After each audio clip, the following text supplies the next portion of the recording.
Does that work? Yep. Perfect. That's pretty perfect. So, let me see, maybe you're a lot bigger than me, so you take up more space. I'm not a lot bigger than you. Are you sure?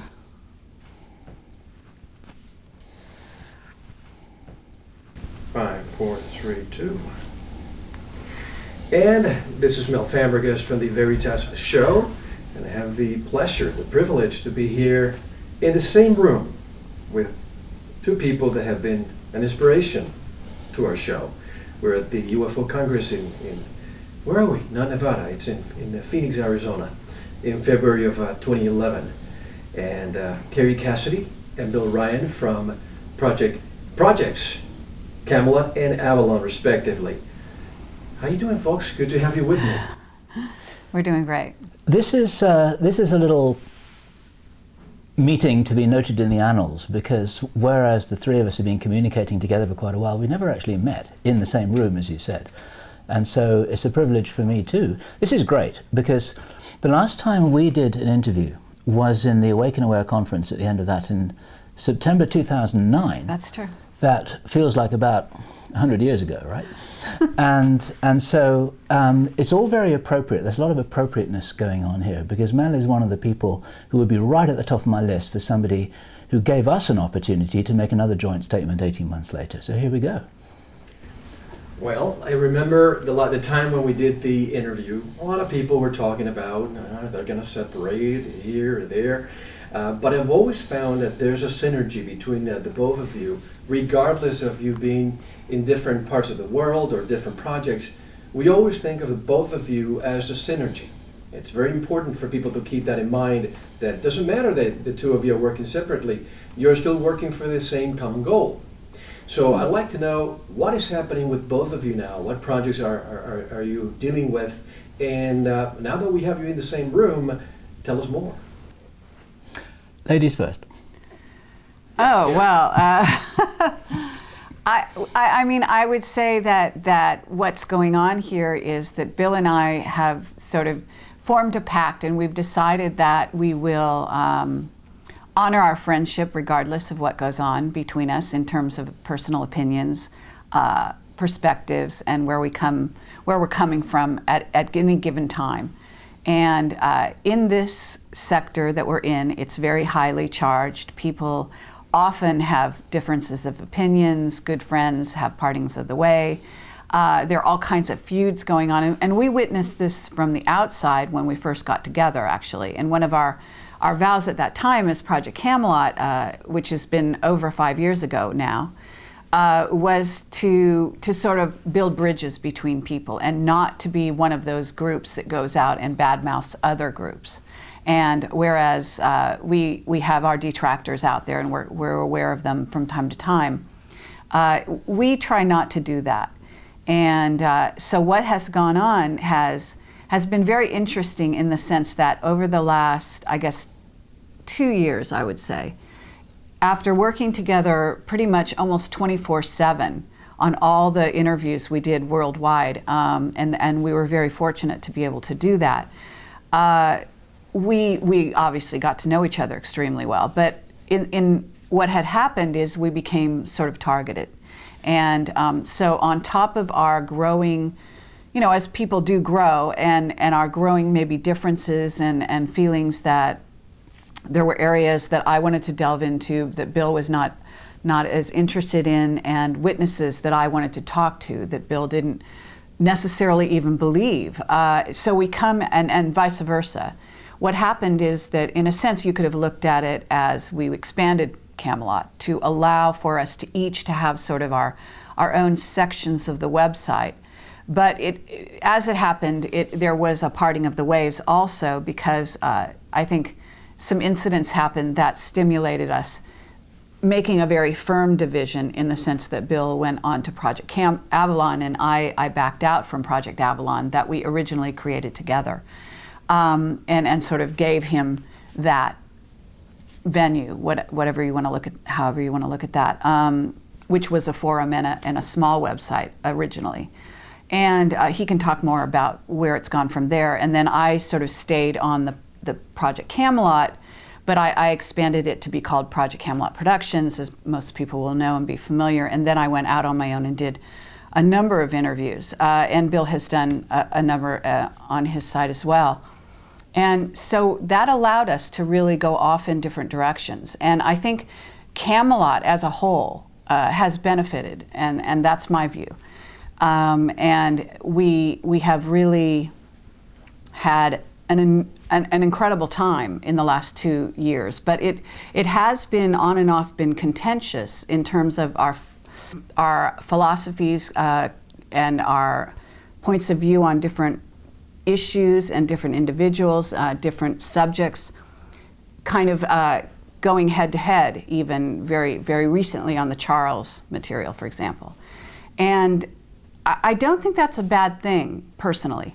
I think that because we are sort of in a place where we agreed to remain friends in spite of our differences, and I think anyone who gets into this sector and reaches that place where you can actually pull back and understand that the human feeling, that the love between you is strong enough to sort of overcome the sort of temporary earthly divisions, if you will, that the ultimate mission that we're on is the same, which is to get the truth out to the people. That's never changed, and that is our effort. Now, how we go about that is very different. And so we need to acknowledge that. Our personalities, this is what we brought to Camelot, was that we were like two halves of the whole. We really brought different perspectives and came from completely opposite angles to the same point. And that was our strength. It also became our challenge, if you will. So that, I would say, your turn. Thank you. All right. Before you give me your feedback, Bill, I have to say that the topics that we all cover are not happy-go-lucky topics. They're very intense. Absolutely. They're frustrating sometimes. Just to know that the force that we have to fight every single day, it would be very difficult for two people to get along 100% of the time. So it's understandable that differences would surface and conflicts would surface. It happens to everybody. But the fact that you are in different parts of the world has also helped to bring more truth out, because before you would do your interviews pretty much together, but now you're probably producing more interviews separately. Bill, tell us your point of view. Okay. Well, one thing I want to say is that great organizations and great people throughout history have great problems.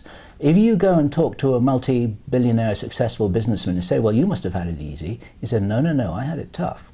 And the measure of anybody when they get to the end of a project, or they get to the end of a lifetime or end of the mission, is not what size your problems were, but how you handle them. And so inasmuch as all of this is a learning process, the thing that unites us, I think, and we had some speed bumps along the way, but they've been, it's been a process which I've learned a lot from, which I've appreciated, and which I think has been beneficial for everybody. And also seeing the way that we handle this situation as an example, because when you're a little bit in the public eye, as we are, sort of, I'd kind of jokingly call us minor celebrities in the alternative movement, if you like, we're also there to set an example. And a lot of people were really quite upset when we seemed to fly apart, because they thought, well, if these guys can't keep it together, what hope is there for the world? And it's like what Gandhi said, that that we are the change. We have to be the change that we want to see out there. And even though when we came together as Camelot in 2006, we never planned anything, it just happened, it was very organic, it just rolled like a giant rolling snowball down a very steep mountainside. We didn't plan anything at all, but it turned out that the yin and yang of our personalities, our approaches, our experience, everything we brought to the table, it was a perfect complementary fit for many reasons. But also because we weren't funded, because we just had this little tiny camera in our pocket, we didn't really know what we were doing, but we just went out and all these doors magically opened for us. We became sort of, I mean, this isn't meant to be egoistic, but we were told that we became grassroots heroes for a lot of people. It's like, look what you guys can do, you go, you know. And so we went. And everywhere we did go, we encouraged other people to do the same. We said, look, you know, we're not special, we're not different, we're just a couple of people who, because of our life circumstances, we didn't have families, we didn't have jobs, we didn't have mortgages, we didn't have real estate, we weren't locked down in any one place. We could just pick up this ball and run with it. And this is one of the things that united us both, the fact that for whatever reasons, whether we're smart or whether we're dumb, we're both pretty fearless. It's like, okay, come get me, I don't care, I'll just come back. You know, I'm not afraid of dying and neither are you. And this is one of the many examples that I think that without, as I said, without deliberately setting out, it's kind of been that way, because people are looking out there from the seats in the audience saying, look at what these guys are doing. And this is what unites us, the fact that we're committed to the truth, we're going to get there whatever it takes. We have different styles, but that's okay, because we can look at this big elephant from all kinds of different angles. And when things started to get difficult for us at the end of 2009, what had happened back then was that we had upset a lot of people. There's a story here that has not been told. In my personal opinion, and I'd love Kerry to comment on this, we'd upset 7 significant groups of people by the time we got to the back end of 2009.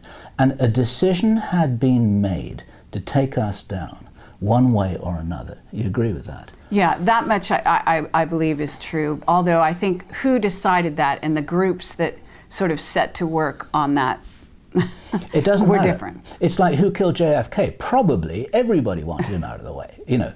Right. In our case, the first group we upset were the Illuminati themselves after we messed with Leo Zagami. Then we probably messed off upset the Vatican. Yeah. The Vatican is like... I'd like to explore all these areas because there's a lot of rumor out there of what influences you had in the separation. Forces that, from the powers that want to be, that wanted to see you separate so that you could fall. There's a lot of rumor out there, and I'd like to make sure that we can set the record straight. And you mentioned a few names. Well, sure. I mean, this is a long list. I only just started 2 of them. Right. Okay.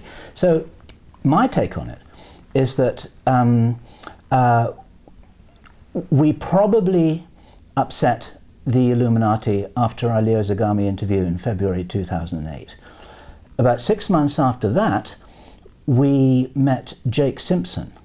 And behind Jake Simpson was, it could have been the present time Anunnaki, but we upset somebody because the information that he revealed through us was really on the edge of a lot of stuff that hadn't been published before. And we know that there are Anunnaki connections behind Jake, or rather operating in the realms that Jake was kind of touching into, because he told us this. If you could, Bill, I don't mean to interject, but Leo Zagami, a lot of us know who he is, but give us a little bit of a background of these individuals that could have been forces that worked against you.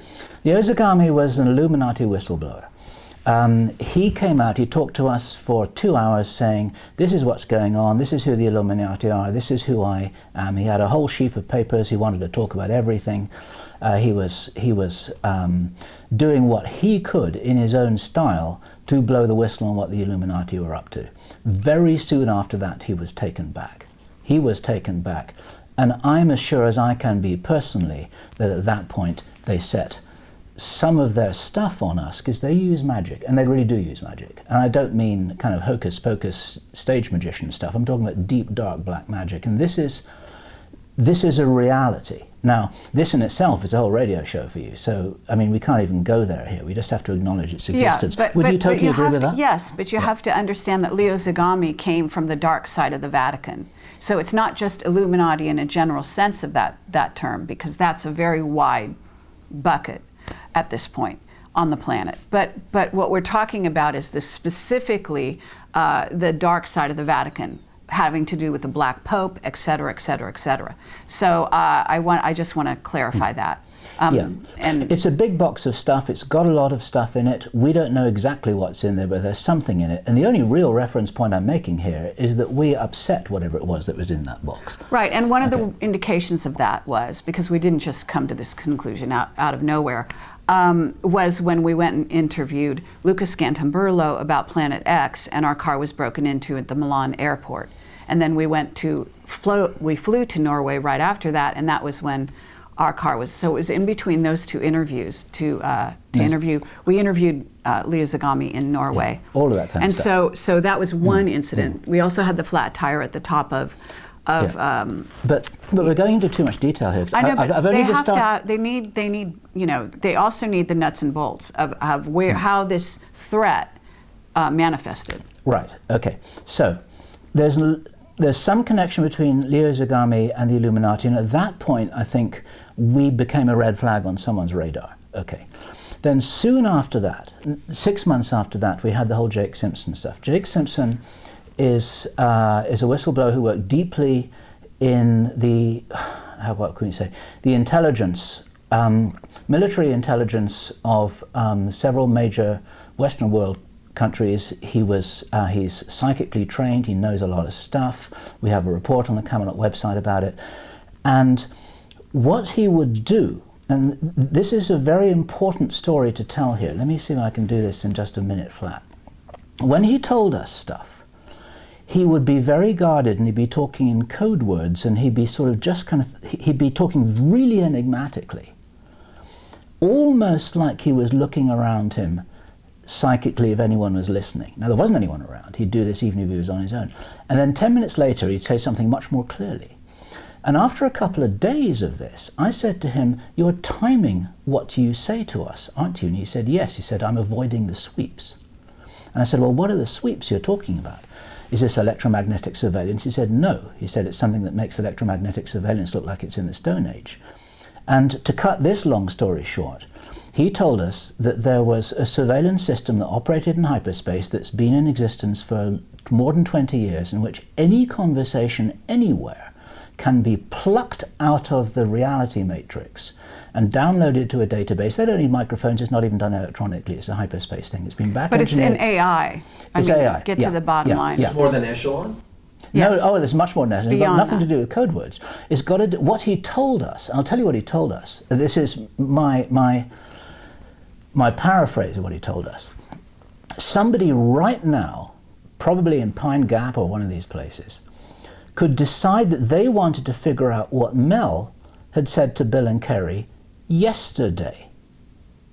And then they dial it up and they pull it out and they find it. It's directly connected into the Akashic records, if you like. It's not limited to time.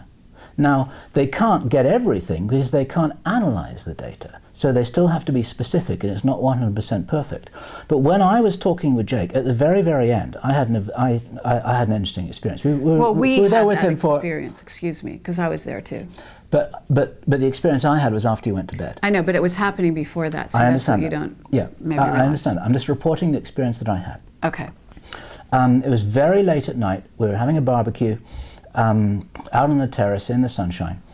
Late at night, we're having a barbecue out on the terrace in the heat of this tropical environment. It was very, very pleasant. Kerry had already gone to bed. It was about 2 o'clock in the morning, and Jake said, "I've got some stuff that I really want to tell you because you're leaving tomorrow, and I'm going to take a risk and tell you this stuff."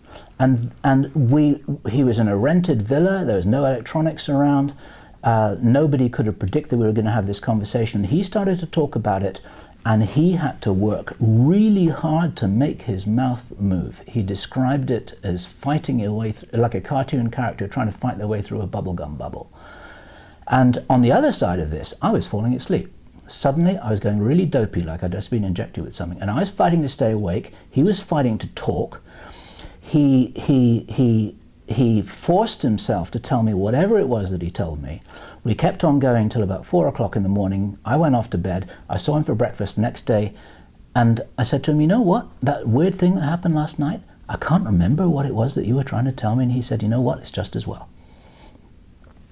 And so I don't even know what it was that he was trying to tell me. It wasn't a chemical mind wipe, but there was a remote influence going on that was shutting the whole conversation down because it knew that it was happening and it's triggered to respond in that particular way. And since then I've talked with other people who've had that same experience. And then of course we wrote the whole thing up as a report. Now that upset somebody. That information's never been out there. There are a lot of people watching this now, listening to this now, who've never heard this information before. They've had this technology for 20 years. Well, yeah, and a lot of people don't read, actually, because we make videos, a lot of people miss some of the written reports, which are just as important in some ways as the video. Google Project Camelot, Jake Simpson. Yes, and you'll get it. but I just want to interject here that actually when we were talking to Jake, this was happening the whole time. And that we tapped into it, we discussed it actually before I went to bed. And that I was feeling the same effects of it, which is why I went to bed. So, just to put in context. You also suffer the same symptoms. Yeah, absolutely. It was being targeted at us. And I decided to stop fighting it and just get away from there, is what happened. And you stayed. I figured maybe he would, because he was really struggling before I left. I don't know if you remember that, but these are sort of smaller details. But the gist of the thing, to move on, and because we don't have all day, is to go to, yes, we upset them at that point, and obviously that was a trigger issue.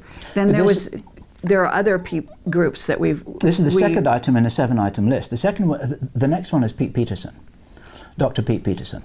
And if anyone watches our interview with Pete Peterson, once again, Google Project Camelot and Pete Peterson, you will see at the very, very end of the second part a wonderful, very amusing little cameo in which Pete was really aggravated by a little comment that Kerry said based on her intuitive pickup of something that he had not said. In the final part, which was Kerry's turn in the ring, because we were doing tag team with this whole thing, to talk, then Kerry really pushed the envelope, as she does, very, very well. And we later learned, much later, a year later, we learned that we upset the Pentagon so much that somebody wanted to take Kerry out. They wanted to kill her. They wanted to kill her because of that. Well, they were planning to. So that was the word we got. So at that point, we also... What is it that was, if you don't mind me asking, I remember at a certain point of the interview where he said, if I tell you, they'll kill me and they'll kill you.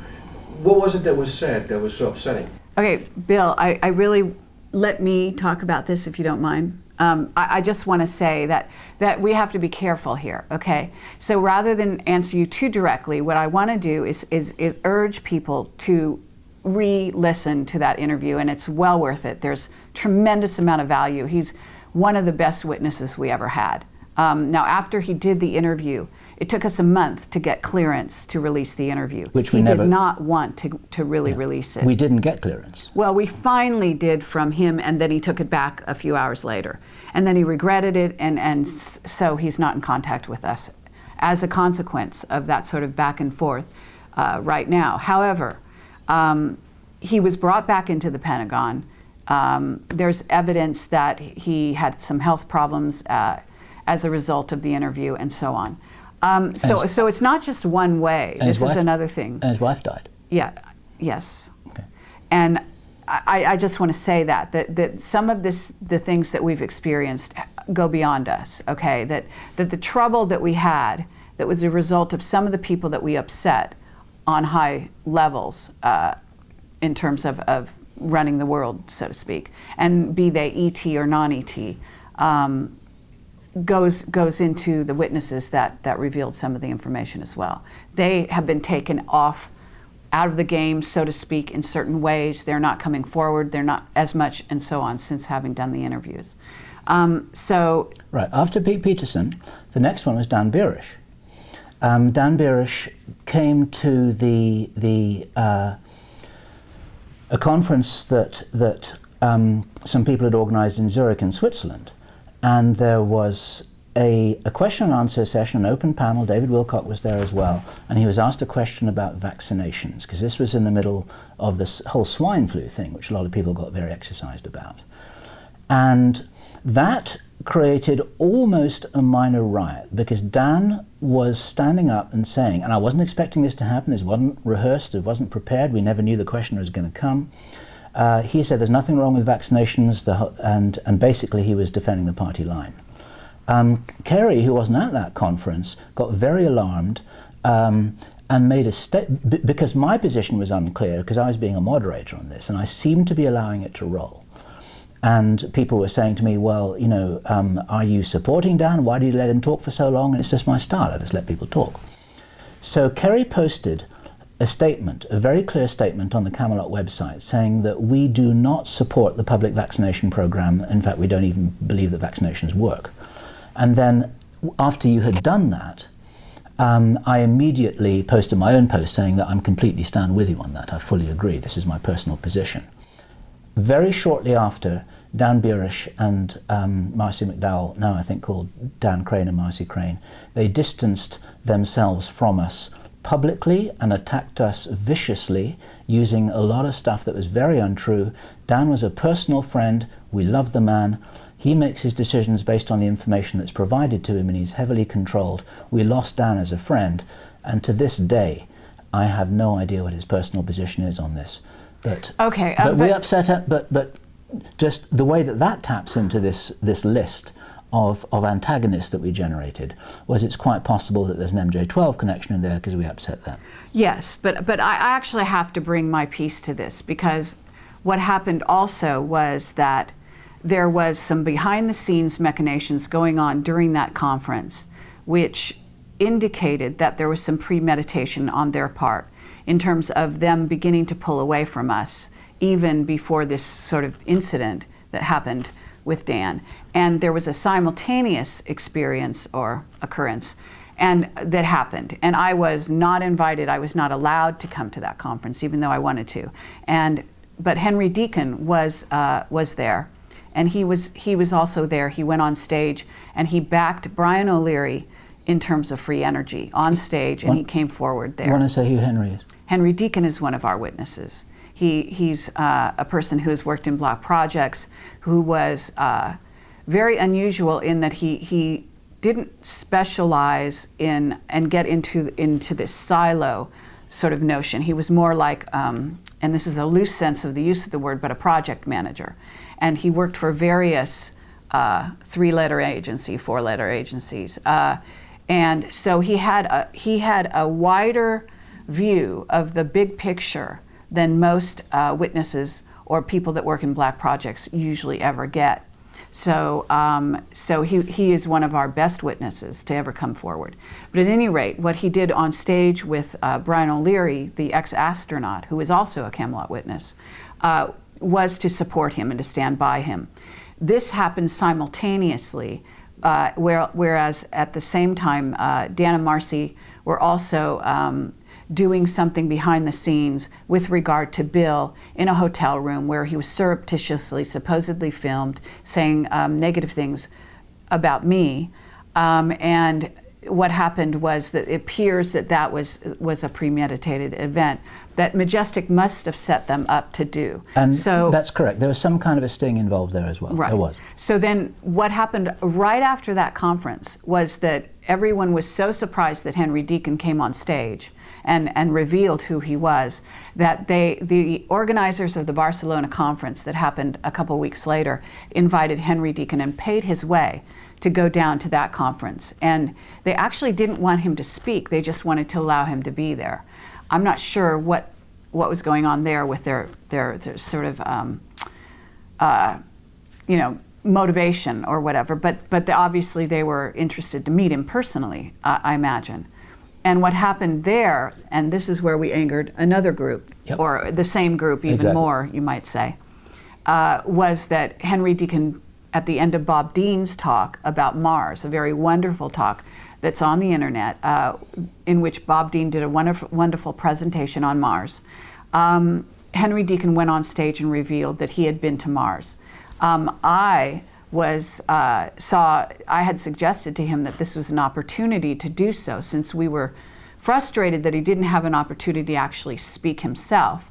And then he actually told me no, first of all, and then I left and went across the auditorium to where I was sitting on the other side. And then I saw him actually go up to the front of the stage, and having changed his mind, I accompanied him on stage simply to give him sort of moral support.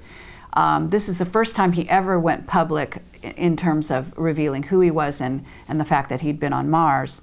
And he was extremely nervous. He's been widely criticized because he didn't go into any depth at that point. But we were actually told to get off the stage. It was something of a contentious event. Bob Dean was more than happy to have us there at the end of his presentation.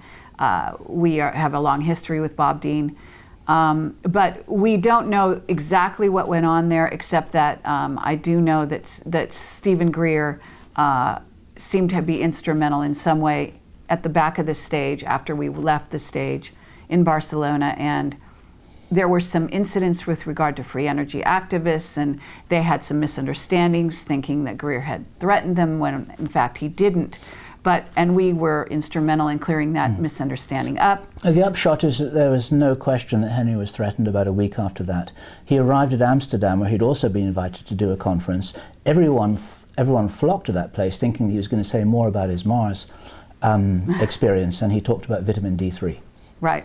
Which is very important, but nonetheless, it was clear, he made some clear statements to us. And a lot of people said, who's got to him? Indicated that he was then afraid. And we knew him we knew him in depth. We spent hours and hours with him, even staying with him at some point, or vice versa. And so I have to say that we knew his personality well enough to know that he had seemed to have been threatened, even though he denied being threatened. Then that's important to say. And an interesting thing is that Jake Simpson, who we were talking about just a few moments ago, who's got a deep understanding of some of these things, he said, I think to you, Kerry, personally, he said he will never be permitted to talk about the reality of the Mars program in public. We crossed a line, you see. If you've got an anonymous whistleblower who hasn't got a face, who's just got a pseudonym, and who hasn't got a real name and never appears on any stage and just writes anonymous reports, you've got the plausible deniability built into that as a fuse in the circuit, and people can say, well, you've got enough people on the internet saying that he's crazy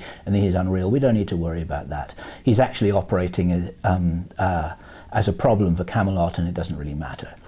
As soon as a guy comes up saying, this is my real name, this is who I am, I've got a face, and this is my story, then it crosses a line. And that line was another line that was crossed in that summer of 2009. Yes. Isn't it, Bill and Kerry, that people like Jake Simpson or Henry Deacon are stopped from talking about Mars, but here we have Andrew Basiago, for example, a practicing attorney who talks for hours and hours about Project Pegasus and what he went through. I just don't understand why one side can talk, and then you have Laura Eisenhower talking about the same subject. Yeah, but you have to understand that what we deal with are whistleblowers with hands-on experience in sort of this, more mainstream paradigm. In other words, this was a guy who really did work for black projects. He signed non-disclosure agreements, okay? Whereas Andy Basiago and Laura Eisenhower are more experiencers coming forward, okay? They don't have the credentials in the black projects, which make them the kind of real-world threat that the mainstream would take seriously, okay? Now, that doesn't mean their stories aren't true. It simply means that if you wanted to back that up with documentation. Now, Andy is trying to bring documentation forward, but even that is very difficult. He may be successful ultimately, but one cannot say. Okay. I can certainly tell you that Henry Deacon is a much bigger threat to the national security state, if you will, the powers that be, because of who he is and where his access, if you will, and then either of them. So it's a level of threat, if you will. There are two more groups that we upset, and we still haven't got to those yet. At the Barcelona conference also, there's an interesting encounter with Steven Greer that has become infamous. We never planned to interview him. We hoped to interview him. We had figured that we would never get the chance, and actually he crashed in on us and said, okay, I want to do an interview right now. We weren't prepared. If we could go back... If we could go back in time, I think we would have done it in a different way. But what happened was a clash that was rather like Ali versus Frazier, because there was no way that Steven Greer, in the opinion of us both, could be allowed to say the things that he was saying, which are not true on 3 different counts. He had stood up the previous day in front of the Barcelona crowd, 1,000 people in the auditorium there, to say 3 things that were not true. One is that as a fact, he was saying that there are no extraterrestrials which are not benevolent. Secondly, he said that that all abductions were MILABs. All abductions were basically complicated technological psyops that were orchestrated by the American military. And thirdly, he said, unbelievably to a lot of people who heard it, that there's no ongoing relationship between the American military and any extraterrestrial race. I mean, John Alexander could have said all of those things. And you said on the Camelot site, what did you say? Do you remember? If you don't mind. What happened was, the reason Steven Greer kind of barged in after our interview, we had done a future talk in this little tiny room behind the stage at Barcelona, and we were sort of secluded, and we did a future talk there with Henry Deacon and Bob Dean and Alfred Weber.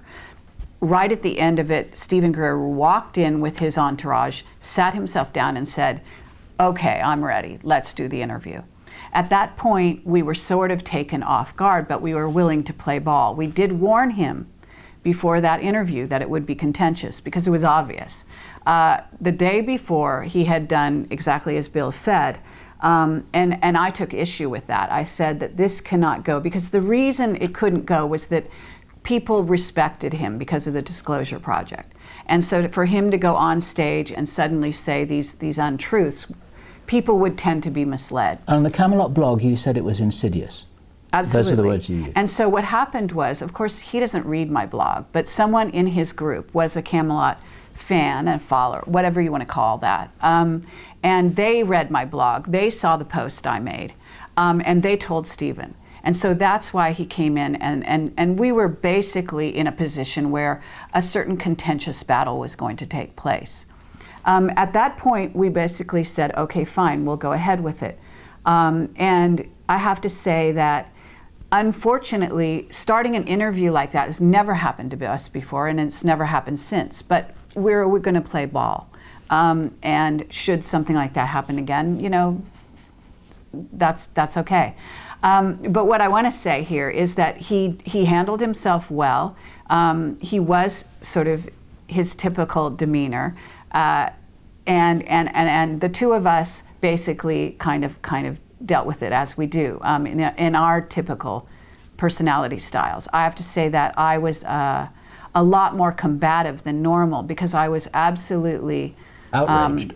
Well, no, outraged. but well, I was outraged. All right. So you must. No, but my point of view was that it was really important that I make clear to him that these sort of untruths could not fly, and that we took issue with them, and that somebody out there in the community needed to do so, and needed to do so in a public way. And there are a lot of people in the alternative media who share our view and will not say anything about it. We were the first to call the emperor's new clothes. It's like, listen, this guy's an opinion leader.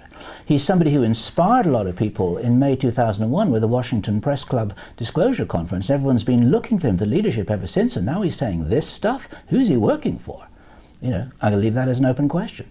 Right. Okay. So, but what you're saying is that we angered whatever group he's working with. Whatever group he's working with, we pissed them off as well. Okay. So that's number 6. All right. Now this, and if that wasn't bad. Why do you say the latter part? Why did you say that the group was upset? What happened to you to come to that conclusion? Well, we have to. We're gonna, when we're done with all 7, we'll go and explain what happened to us as a result.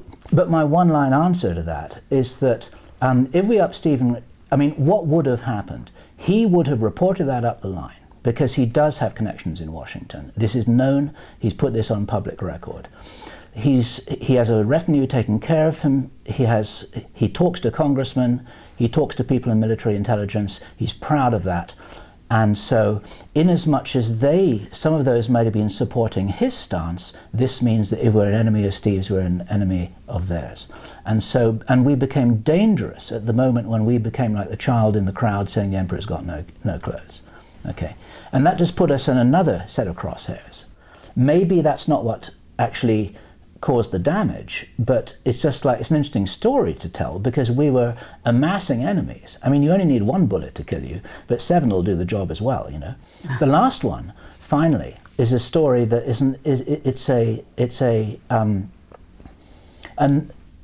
whistleblower of a different kind who had approached us way earlier in that year, 2009, but we finally secured an interview which was in the form of a transcript we published. It was an authentic transcript with somebody who had become a whistleblowing enemy of the Church of Scientology back in 1982 and was instrumental in a huge change of paradigm of how the Church of Scientology operated. This person was a Scientology whistleblower in 1982. They had become famous in those circles. No one knew who they were.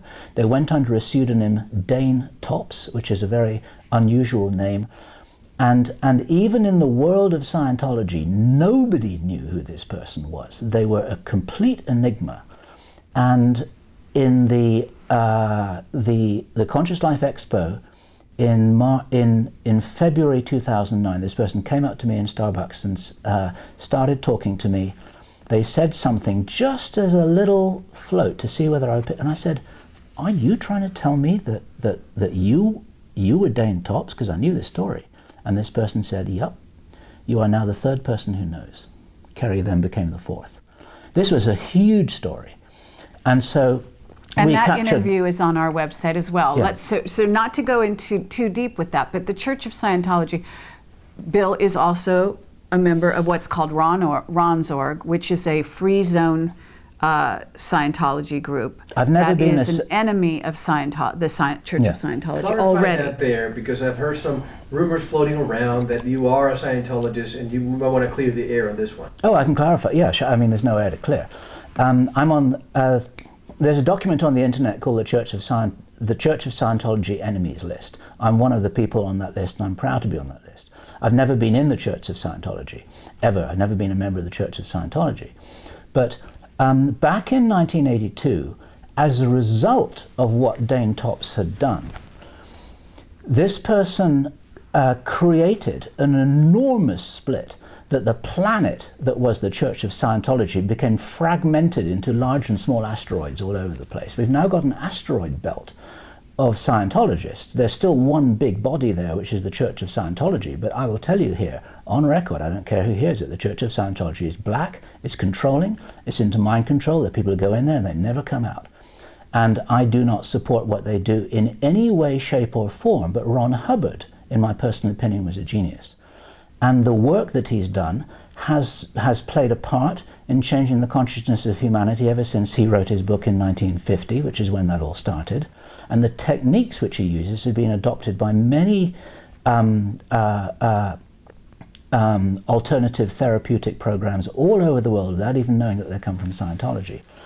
And there are groups that keep quite a low profile that work therapeutically using Hubbard's original techniques, which are not, which haven't been altered and abused by the Church of Scientology to be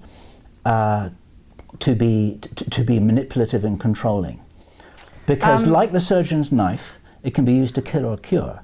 Any techniques that reach deeply inside the human mind, inside the deeply psyche, can be inside the human psyche, can be used in any way at all, and it depends on the intention.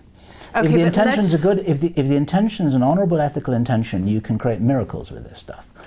And so, okay, but let's talk about the various, rather than go into Scientology any deeper. Let's basically say that you're part of what's called Ronsorg. It's called Ronsorg. Explain what that is. Yeah, sure. Ron is named Ron's was what L. Ron Hubbard was affectionately known as his friends. Scientology uses a lot of acronyms and abbreviations, and an organization, they call it an org. So somebody, when this started back in 1980, they decided that one of the lifeboat organizations, one of the splinter groups, the largest asteroid in this smashed up planet, it was suggested that it be called Ronsorg, and the name is stuck. And so this organization works primarily in Europe. There are quite a few in America, an enormous amount in Russia, where it's taken off like wildfire. There are tens of thousands of people worldwide, and they're continuing Hubbard's work. Something that not many people know, my first whistleblowing endeavor, this is a little scoop for you. Back in 2000 and, let me get the date right, I can't remember, 2003, I think it was, something like that. I was part of a group that took all of Hubbard's published works, millions and millions of words, hundreds of books, lectures, all of which were copyright owned by the Church of Scientology. We digitized the whole thing and made it freely available all over the internet. That genie is out of the bottle now. You can find anything about Scientology that you want on the internet, and that's because of the group that I was working with at that time, not under my name. At that point I didn't have the courage to do anything under my own name. But I was instrumental in making all of that stuff deeply. But we need to say that Ingo Swann is a Scientologist. So was many people in the intelligence field are. So was Hal Puthoff. So was Pat Price. Everybody who is involved in the SRI. They are currently Scientologists. They all had dabbled in it in the early days.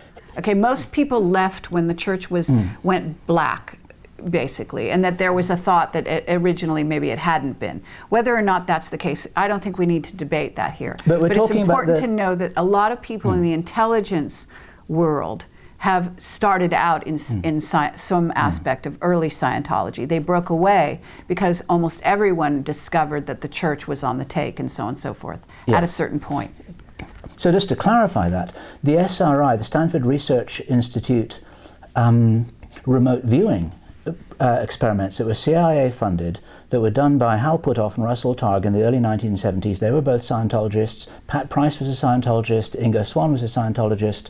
The remote viewing protocols that are now widely made available by Ed Dames, those were based on Scientology techniques. Actually, I'm not sure that they were, so I don't want to get into all of that. No. I'm talking about the protocols to do with the session. I don't agree with it. Right. Okay, so I just want to say there was an overlay, there was an interaction with Scientology that these individuals had, okay? How much of it went into the remote viewing protocols that were used later? And there are many different approaches to remote viewing also. Yes. So we can't, I don't want to get into that detail, but let's move on. That's correct. There are many different protocols. One of the protocols it is based upon Scientology counseling techniques. But the point here is that we angered the Church of Scientology by bringing Dane Tops forward. And I interviewed this person. Bill was there as well, but I did most of the interview. And it's in written form on our website for anyone who's interested. It's a fascinating interview, and we do recommend it. But the point is that those were the groups that we were going up against. In Scientology, the Church of Scientology is well known for going after its enemies with electronic warfare and so on. They use a lot of hocus pocus, both electronic and magical, in the background to take people down. Black magic. And the Church of Scientology have destroyed a lot of people. They destroyed Werner Erhard, the founder of the S training. They created that whole split. This is a whole story that we can talk about in another interview. The Church of Scientology certainly doesn't like me at all. And I don't know whether they were instrumental in the wedge that finally split the Camelot log. Although now it's been, we're proud and pleased that we've got over that and we're putting it back together again. But what we're really doing here is just telling the story of let's put it this way, the pressure that we were under, the vectors and the forces that were against us, and the fact that as two individuals in the sense of individuals who are watching this right now, we didn't have electronic countermeasures. We didn't have billions of dollars to fight this stuff with. We were just talking to each other over email and Skype and getting into all kinds of battles. And what happens, of course, the way that they take people down is by injecting conflict into a relationship. It's always worked, it always will work. And what they do is they amplify existing weaknesses, and it's easy to do because no human being is perfect. So if there's a little difficulty that we had, a little disagreement we had, a little irritation that we had in either way, it would be blown up to a Richter scale 10 earthquake, and there'd be this huge fight that was way out of all proportion, and then the architects of this, exactly, right. And but let's actually come to the present day, because I think we've kind of dealt on that for long enough. Yeah, absolutely. If you don't mind. It's a story that's never been told, and this is absolutely. This is very But I important think this is more than he even was reckoning for. What I want to say, though, is that fast forward. So we have at least 7 groups, if you want to call them 7 groups, some of which may overlap, by the way, that we seem to have been aggravating, that manifested in certain ways in our personal relationship, our interaction, but also in regard to individuals that they sent in to work with us in different ways, to have relationships with us and so on, that added to the problems that we had. So that those people, in some ways, whether they knew they were being used by those organizations is a whole nother matter, and we can't go into that. But there were definitely individuals that were also sent into our midst that sort of increased our animosity towards one another in regard to mostly the philosophies that we were starting to diverge in relation to. But what I want to say here is that now you have to come to more recently the experience with Charles, this person called Charles. It's not his real name, obviously, who Bill relatively recently interviewed and put on the net, calling it the rulers of the world.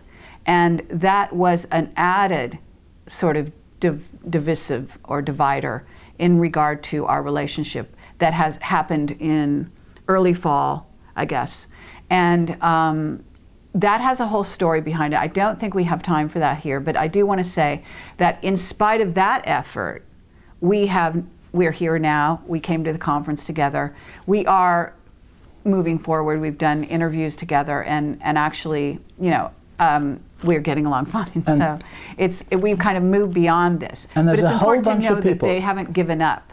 There are a whole bunch of people who are overjoyed to see us together, and this is the reason why we're here. Actually, is to talk to people together, to meet old friends together, to do interviews like this together. We needed to make a public statement that we're working together. We're still friends. I'm going to jump into Kerry's car. We're going to go off back. We've got joint projects. I don't know how long I'm going to be in California for. We've got all kinds of things going on in the background.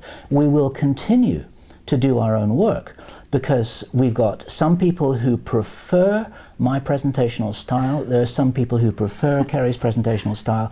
And Mel, there are people who prefer your presentational style. And all that is fine and good. The whole thing is a big smorgasbord. People can help themselves to all this stuff. Absolutely. And one thing which we've said right from the beginning, it's not a competition and it shouldn't be a competition. There's a way that everybody can win here.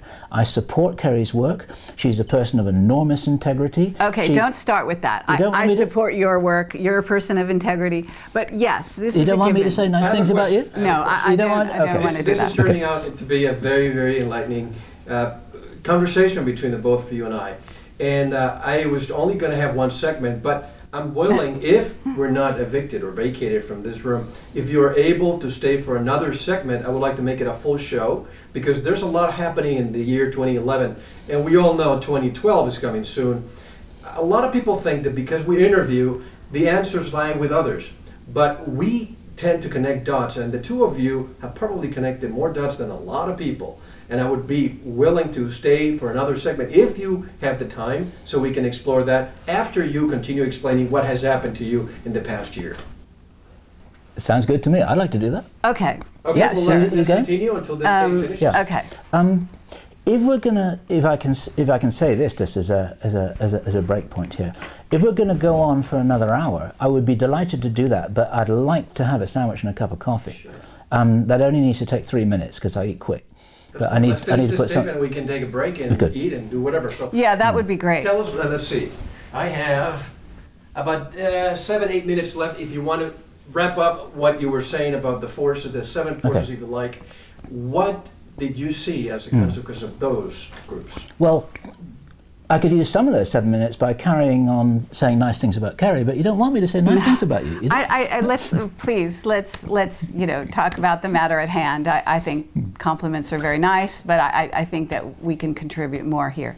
Okay, so if you get hit by a hail of bullets, you don't actually necessarily need to analyze where they come from. You just need to know that you got hit and the fact that you've upset somebody. And in as much as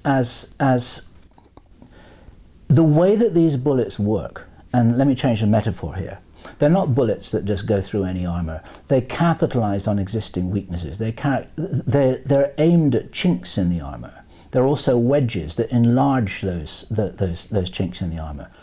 And it's very easy to get into a victim state. Say, look what they did to us, look what they did to my marriage, look, they killed my dog, look, they did this, look, they did that. But actually, the responsibility is within ourselves to be strong enough to be able to withstand this kind of stuff. If we were perfect human beings, they wouldn't be able to touch us. And therefore, there is always something that we can do. Every time we have a disagreement, and we will have disagreements, and the reason why we have disagreements is because we care a great deal and we're passionate. We're both very strong characters indeed, and we can both stand like our feet are planted in concrete and not move at all sometimes when this kind of things happen. And then it's a question, just as I was saying right at the beginning of this, that highly successful people have enormous problems. And if we're faced with an enormous problem, then it's a question of how we handle that, and that's entirely up to us. There's no one else. I wouldn't say that we have enormous problems. I think that would be going over the top. I mean, I actually think we actually get along very well. But yes, we will have challenges along the way because we will have witnesses come forward. And this is where you get to the root of the issue, which is really that because now Camelot and Avalon have a profile and have sort of an image out there, and we are looked to interview people, to be investigative reporters, to go down the rabbit hole, to reveal the truth to people. What we come forward with reflects on each other and reflects on basically Camelot and Avalon and how people perceive the work we do now and the work we've done in the past. So it becomes a body of work, and you as a journalist, Mel, can appreciate this. And so I think that that's where we get into a thing where we're, in a sense, we're part of something bigger than ourselves, okay? And it's become a presence on the internet. It's become a known factor in people's lives, in changing people's lives. And so what happens as you go along and you gather all of that, then what the next person we bring forward reflects on the whole. And it becomes very, very intense. And I have to say behind the scenes that people don't maybe realize this, but the Camelot witnesses are people that we have ongoing relationships with normally, even long after the first interview is done. And it's an interesting thing, maybe this doesn't happen all the time, but they even weigh in with us on the current witnesses. Maybe that's not known. And we don't go out and say, well, so-and-so said this about so-and-so, because we're not playing that game. But it's important to know that those people that have been interviewed by us are also concerned. For example, if we should go off the deep end and start losing our focus and start interviewing people that are telling lies, for example, one right after the other. Now, it's a given that anyone we've interviewed is bringing their filter into the information they reveal. And so within that scenario, you have to understand that there will be inaccuracies. There will be untruths. But what we are doing is putting a camera in front of people and allowing the viewer to make up their own mind. We are not saying this is truth and this is falsity. What we're doing. But we are, just let me finish. It's accompanying us on our journey. This is the original philosophy. It's like, come with us on our journey of learning. Come with us while we're talking to this person. Come with us while we're hearing this for the first time. By the same token, we also have to make an evaluation. We're not going to interview somebody who is, like I said, basically giving you a load of bull. Okay? What we do is we select a witness based on the amount of truth we believe they can bring to the table. That's really important. Okay, so with that in mind, we move forward. And what has happened as we've done that as we move forward, some of those individuals have become more contentious because what they bring to the table may be extremely controversial. So by that token, what we have is we have individuals, we have our audience who are all weighing in with us, as well as our differing opinions over what witness was selected, why, what they're bringing to the table, and whether that information is really helping to show what is ultimately our mission, what we call the big picture. Okay? Do they have a piece of the puzzle that hasn't been revealed up to then? Or if they have one that has been revealed, do they bring new elements to it? Do they bring a new perspective to it? What is it that why are we spending our time interviewing them? And this kind of pressure, if you will, or perspective is what has come around all the people we are now interviewing. And so with that in mind, we have the most recent event with Charles, which became contentious on both our parts. Now, what I would say about that is we don't want to go into that because there's no time for it here. But I do want to say that I acknowledge that from my point of view, and from the point of view of a group of people out there, we find his information to be questionable, highly questionable. Who he is questionable, and so on and so forth. I just want to be absolute. I want you to be completely clear about this. That this is your personal opinion. Yeah, I just said what from my point of view. Okay, I don't know how else to put that. No, you said we. No, I said just from my point of view and a group. Now there are groups of people. They start to faction out. 30 seconds. Okay, so in your case, you know, Bill brings forward a witness. I've done the same thing with the Heather material, for example, another very controversial piece of information and a couple of witnesses, Ben Murphy and a person who called themselves Heather.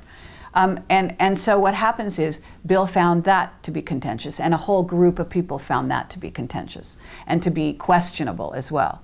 And that's all fair. In other words, what happens now is that as we move down this road, getting closer and closer to 2012 and beyond, the witnesses that we brought forward up to now are questioning.